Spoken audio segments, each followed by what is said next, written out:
this introduces us to a new setup for our party.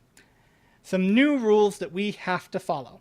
This is actually really good placing for this because it introduces you to this concept very early in the game so that if you do screw it up, you don't have to worry about going too far to repair the breach. So the first thing, evil characters and good characters don't get along. Duh. Yeah, nobody saw that coming. In Baldur's Gate 1, this is not necessarily a bad thing. In fact, the bickering back and forth can sometimes be fun and enjoyable. In Baldur's Gate 2, it is poison to your party. You will get your party completely and totally wrecked if you try to force good characters and evil characters to stay together for too long. So, at any given point, you need to choose who's going to be in your party. Whether or not you're going to go with mostly good characters and some neutral characters, or whether or not you're going to go with mostly evil characters and some neutral characters. This is one of the reasons why I chose a neutral character, because this means that I can go either way. At any point, I can dump some of my characters off, and then go pick up some other characters and go adventuring with them. I'm not going to do that a lot, at least not until Baldur's Gate 2, when we get all of the amazing NPC quests. But it is something to keep in mind. The second thing, Zara and Monturon want to go to Nashkel. They really want to go to Nashkel. Now, they have given me a little bit of leeway in that I can go to the Friendly Iron Men. I believe in game terms that translates to a little bit of time on the clock. But basically, after so many days, and I believe it's 10, the characters will start groaning at you if you have not completed the quest that they have set you on. In this case, it is to talk to Baron Gatskill in Nashkel.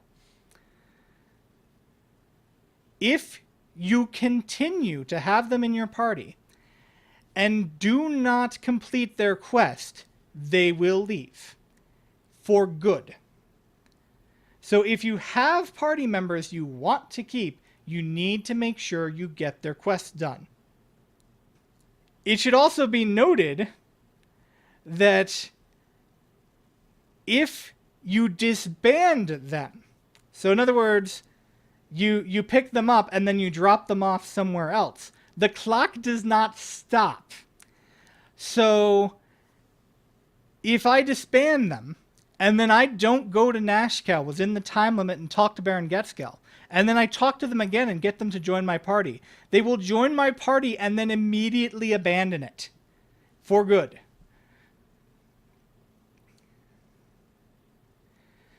Now we have a question. Does the switching up party members offer better XP or questing opportunities? In this game, with Enhanced Edition content, there are some questing opportunities that will open up when we change out certain party members. Namely, the new party members, Dornil Khan, I can't remember, it's like Nerys or something like that, Nira, Dornil Khan, Nira, and Rasid. They each have quests that they want to do. And that opens up additional content by having them in your party for a long enough time. Everyone else, once they've given you the quest, you can totally complete the quest without them. Like, I can totally go talk to Baron Gatskill without having Zara and Monturon in my party, and I still get the reward. And then later I can just go back and get Zara and Monturon if I want. And now, final dynamic before we get back to the playthrough. They are a pair. I picked them up at the same time, and they will leave at the same time. There are a couple of ways to cheat this. The first is if I don't want someone, like, say, an annoying, whiny necromancer, I can get him killed. I can, take off all of his gear, walk him up into a crowd of black bears, let the black bears maul him, and Monturon will not care. He will not even pine or shed a tear over the loss of his compatriot. What can you say? He is evil. If I feel like being more humane, though, I can just find a house that I have no intention on going into ever again, disband Czar by himself in the house, and then just make sure to never go in and let Czar talk to me. Because as long as Czar doesn't talk to me, Monteron will not leave. So you can get around the fact that some party members are linked. For now, it's just nice to have more warm bodies in the party. So, with that out of the way, let's go to do some questing. We're probably going to see more gibberlings down here. Gibberlings, by the way, are kind of baby's first aberration of the Forgotten Realms.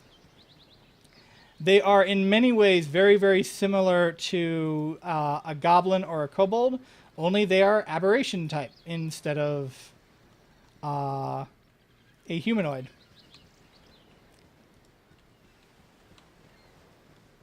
Let's pull up our map. I just went right under it. You know what, we're going to do this the easy way.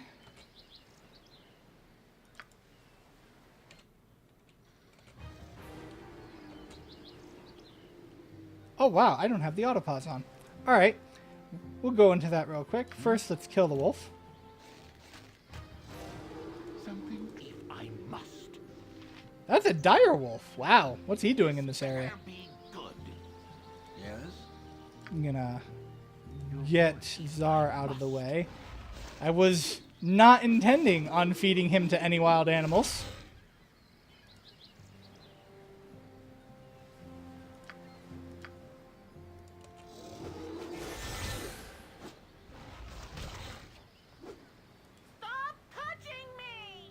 See what I mean, Whiny?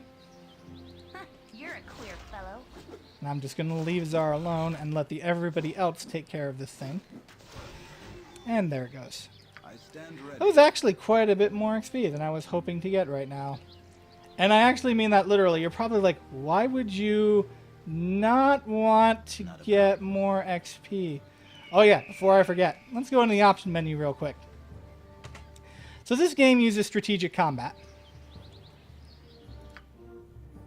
And it has, as I said, this pause time system, whereas time currently runs normally at any given point until you hit the spacebar. Now you can change the options up so that it will pause a lot more often. And here are the options for what you can do, and most of them are self-explanatory. The big ones I am concerned about are when my weapon is not usable, when my target is destroyed, when I see an enemy, when I find a trap, and I also like to have the spell casts pause on. You might want to have character injured as well, but if you go with character hit or character attacked, it's going to be pausing a lot. We're talking about the ogre with the girdle fetish. Yay. I love the fact that there are people who actually know like all of this stuff. But then again, most of my friends are roughly my age, so...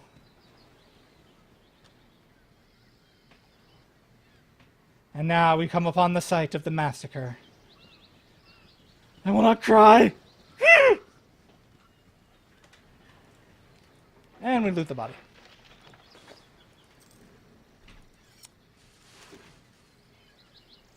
And luckily, Gorion got some kills in, and we can loot their bodies too.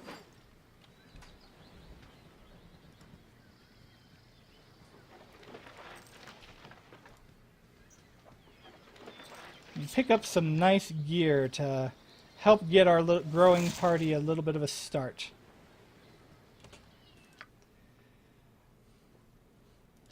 So Imoen does not currently have any armor. She can use the leather armor without much penalty.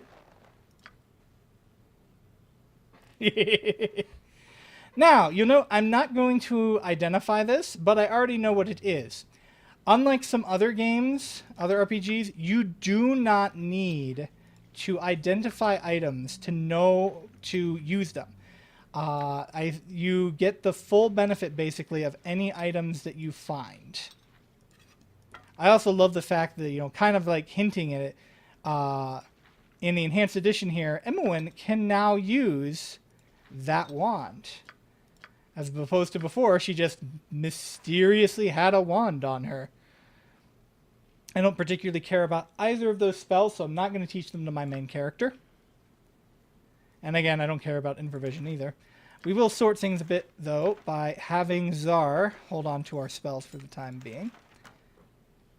We'll take the bow, give it to Monteron, and we'll take one of my stacks of arrows, also give it to Monteron. And we'll give the other stack to Imoen, because she's going to be doing a lot of shooting.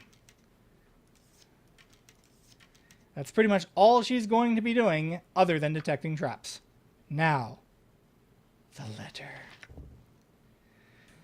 My friend Gorion, please forgive the abruptness for which I now write, but time is short and there is much to be done. What we have long feared may soon come to pass, though not in the manner foretold, and certainly not in the proper time frame.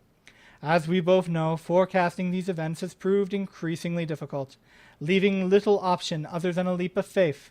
We have done what we can for those in thy care, but the time nears when we must step back and let matters take what course they will. We have, perhaps, been a touch too sheltering to this point. Despite my desire to remain neutral in this matter, I could not, in good conscience, let events proceed without some measure of warning.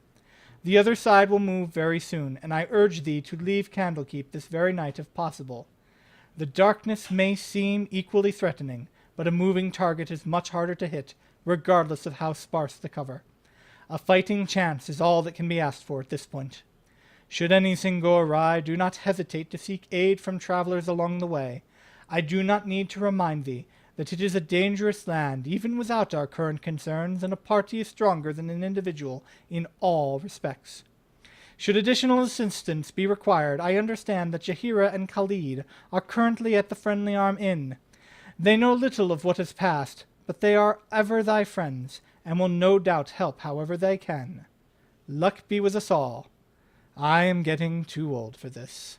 E. I wonder what the E stands for. Hey guys, it's Divine Erdrick. If you like what you saw, go ahead and hit that like button and subscribe for more content coming soon. You can also follow me at twitch.tv/derdrick or on Twitter at Divine Erdrick. Thanks again.